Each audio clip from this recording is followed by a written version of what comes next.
तैयारी? देखिए, चुनाव की तैयारी के बीच से ही समय निकाल के आया हूँ। आज भी कार्यक्रम थे, लेकिन पार्टी के सीनियर लोगों ने तय किया कि आज नॉमिनेशन करना है, तो इसलिए उनकी तैयारी होगी, तो इसलिए हम लोग यहाँ नॉमिनेशन करने के लिए आ गए। यहाँ से तुरंत निकलूँगा। आज भी 17-18 प्रोग्राम है, लोगों के बीच में जाना है, लोगों से मदद की अपील करनी है।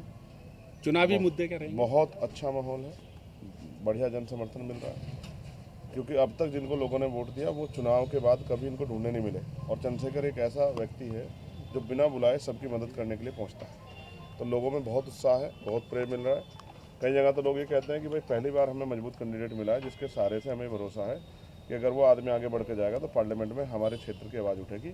अभी तक तो सब लोगों ने हमें धोखा दिया। अच्छा, छपा से आप मुद्दे क्या रहेंगे? मुद्दे पे धोखा मिला, इसको आप कैसे देखते हैं? किसने कहा धोखा मिला? नहीं, जैसे आपका टिकट की बात चल रही थी, जा रही थी। हम प्रयास करते हैं कि एक दूसरे से अच्छे रिश्ते बन जाएं, किन्हीं कारणों से नहीं बन पाते। मैं राजनीति में इसको धोखा नहीं मानता। उन्होंने जो कुछ फैसला लिया अपने बारे में, अपनी पार्टी के बारे में अच्छा सोच के लिया हो। अच्छा, एक राम गोपाल जी का बयान आया था कि जब पूछा गया कि चंद्रशेखर जी को आपने टिकट नहीं दिया, तो उन्होंने कहा कि चंद्रशेखर जी ने टिकट मांगा ही नहीं, क्योंकि वो तो कह रहे थे कि मैं अपनी पार्टी के सिंबल पर लड़ना चाहता हूँ। ये राम गोपाल। अब मैं अपनी पार्टी के सिंबल पर लड़ूंगा भाई, ये हमारे लोगों की अस्मिता से जुड़ा हुआ सिंबल है, उनके संघर्ष का सिंबल है, तो मैं इसी से लड़ूंगा ना।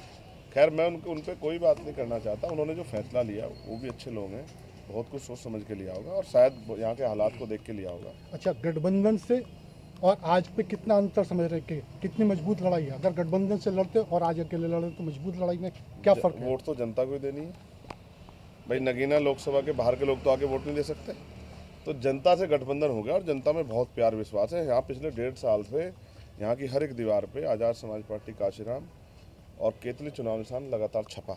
और यहाँ एक जो सबसे बड़ा मुद्दा हुआ, आप असर ये देख लो कि गुलदार का जो प्रकरण हुआ, 25,000 लोगों की जान गई, किसी नेता को तकलीफ नहीं हुई, ना राष्ट्रीय स्तर के, ना प्रदेश स्तर के, ना यहाँ लोकल स्तर के। मैं ही था इसी बिजनौर में जो रात को 10:30 बजे तक हड़ताल पर बैठा रहा, धरने में बैठा रहा कि यहाँ के लोगों की जीवन रक्षा भी करो। तो मैं तो नगीना से इस तरह प्यार करता हूँ जिस तरह से लोग अपनी माँ से प्यार करते हैं। ये वो मिट्टी है जिसने बहुत लोगों को इज्जत दी है। आपने कहा कि वो उनका निर्णय था, सपा वाला वो, लेकिन सपा वाले आपके खिलाफ प्रत्याशी उतार रहे हैं, मायावती जी आपके प्रत्याशी, यानी दोनों का टारगेट आप है। आप झगड़ा कराना चाहते हैं मेरा उनका? नहीं, झगड़ा नहीं, हम तो सवाल कर रहे हैं आपसे कि मैं ऐसा बस सीधा ये कह रहा हूँ, लोकतंत्र है, सबको अधिकार है।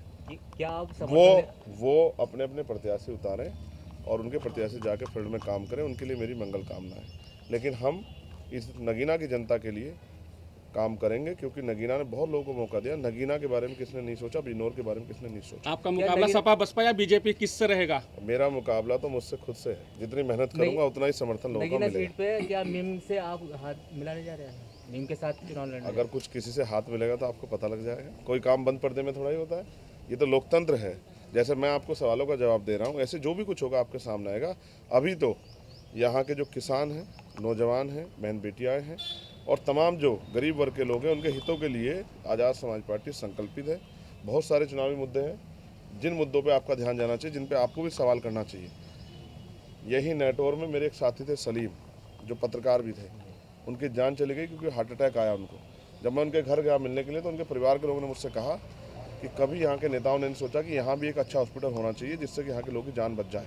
मैं यहाँ चाहता हूँ कि यहाँ एम्स जैसा एक हॉस्पिटल बने, जिससे कि यहाँ के लोगों को भी कम पैसा खर्च होने के साथ साथ बेहतर से बेहतर इलाज की व्यवस्था हो। जिस तरह से रोशनाबाद हरिद्वार में उद्योग धंधे लगे हैं, भगवानपुर में उद्योग धंधे लगे हैं, लाखों नौजवानों को रोजगार मिला है, बहन बेटियों को, भाइयों को, यहाँ पर भी उद्योग धंधे लगे, इनको भी रोजगार मिले। क्योंकि बिजनौर का आदमी पूरे देश में जाकर काम करता है, किसी स्टेट में चले जाओ आपको बिजनौर का आदमी मिल जाएगा। तमाम तरह से जो है, किसानों की फसलों पे जाकर देखो किस तरह डाका पड़ रहा है हमारा पशुओं का, कोई पूछने वाला नहीं। गुलदार का समस्या मैंने आपको बता दिया, परसों ही 2 किसानों पे हमला किया, 450 टाँके लगे, कोई पूछने कहने वाला नहीं। और जिस तरह से अब सरकारी दफ्तरों में घूसखोरी हो रही है, गरीब आदमी जाते हुए डरता है। कई जगह तो कई ऐसे अधिकारी हैं जो थाने में जहाँ सुनवाई नहीं हो रही है, गरीब जनता परेशान है, मनरेगा का पैसा नहीं आता और मनरेगा में काम भी नहीं मिल रहा, मजदूर परेशान है, न्यूनतम वेतन नहीं मिल रहा है।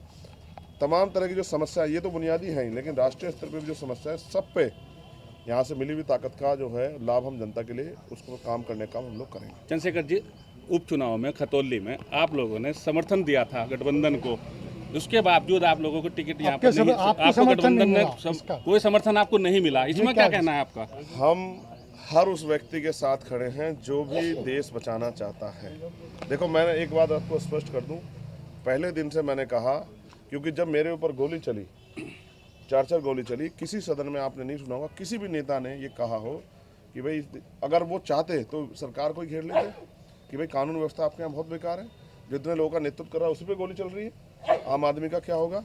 तो किसी सदन में आपने नहीं सुना होगा जब मेरे जैसे व्यक्ति पे चली गोली के लिए कोई आवाज़ नहीं उठाता। अभी यहाँ रामपुर में एक दलित समाज के बच्चे को गोली मार दी पुलिस ने, उसका भेजा उड़ गया सोमेश नाम के बच्चे का, और उल्टा पुलिस ने पीड़ित महिलाओं पे मुकदमा कर दिया। किसको तकलीफ हुई? यहाँ जिस तरह से नेटवर्क में सलमान को गोली लगी थी, जिस तरह से महिला पहलवान बेटियों का प्रकरण हुआ था दिल्ली में, जिस तरह किसानों का आंदोलन हुआ, किसको तकलीफ हुई? ये तकलीफ चंद्रशेखर आजाद के दिल में है, क्योंकि वो इसी वर्ग से आता है। वो एक प्राइमरी स्कूल के मास्टर का बेटा और किसान परिवार से आता है। वो गरीबों के दुख को समझता है, वो गरीबी से निकल के आया है, इसलिए इनकी लड़ाई लड़ना मेरी जिम्मेदारी। तो उन्होंने मुझे समर्थन नहीं किया, उनका धन्यवाद। देखो, अगर आदमी के रास्ते में गड्ढे ना आए तो वो कूदना कैसे सीखेगा? तो उन्होंने मुझे कूदना सिखा दिया, तो मैं कूदना सीख गया और अभी मैं मेहनत कर रहा हूँ। विश्वास करो, मुझे ऐसी उम्मीद नहीं थी कि इतना प्यार यहाँ की जनता देगी।